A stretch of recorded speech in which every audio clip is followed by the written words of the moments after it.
So hi all, இன்னைக்கு ஃபர்ஸ்ட்டில் fifth subdivision. So fifth subdivision என்ன கொடுத்துருக்காங்க?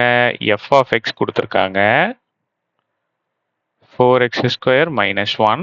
அடுத்தது ஜி ஆஃப் எக்ஸ் கொடுத்துருக்காங்க, 1 + எக்ஸ். நம்மள என்ன கண்டுபிடிக்க சொல்றாங்க? எஃப் டாட் ஜி கண்டுபிடிக்க சொல்றாங்க. எஃப் டாட் ஜி அப்படின்னா ஜி ஆஃப் எக்ஸ் அப்படின்னு மாறும். ஜி ஆஃப் எக்ஸ் கொஸ்டின்லேயே கொடுத்துருக்காங்க, 1 + எக்ஸ். புரியுதா? இப்போ இதை நான் என்ன பண்ண போறேன்? கம்பேர் பண்ண போறேன். எது கூட? எஃப் ஆஃப் எக்ஸ் கூட கம்பேர் பண்ண போறேன். எஃப் ஆஃப் எக்ஸோட வேல்யூ என்ன? 4x² minus 1. ஸோ எக்ஸ் இருக்க வேண்டிய இடத்துல என்ன இருக்கு? 1 + எக்ஸ். ஸோ இது எப்படி எழுதிக்கலாம்? 4 எக்ஸ் இருக்க வேண்டிய இடத்துல 1 + எக்ஸ், இதை ஸ்கொயர் மைனஸ் 1. ஓகே, இப்போ எஃப் டாட் ஜி என்னவா மாறிடுச்சு? 4 1 + X the whole square minus 1 மாறிடுச்சு.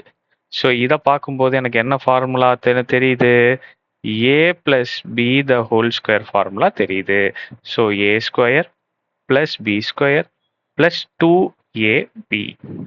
ஸோ அப்போ 4 × a² + b² + 2ab minus 1. So அப்போ 4 × 1 + x² + 2x minus 1. So அப்போ 4 + 4x² + 8x minus 1. இந்த 4 கொண்டு வந்து இந்த 3 கூட மல்டிப்ளை பண்றோம். ஸோ இப்போ இது என்னவா மாறும்? 4x² + 8x + 3 மாறுமா? இதை சால்வ் பண்ணிங்கன்னா 3. So 4x², 8x + 3. ஸோ இதுதான் என்னோட எஃப் டாட் ஜி. இதை ஃபர்ஸ்ட் ஈக்குவேஷன் வச்சுக்கோங்க. ஓகேவா?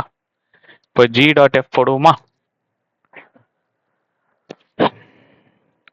G dot F. இந்த டாட் எஃப் எப்படி போட்டுக்கலாம்? எஃப் ஆஃப் எக்ஸ்ன்னு போட்டுக்கலாம். ஸோ அப்போ ஜி எஃப் ஆஃப் எக்ஸோட வேல்யூ என்ன?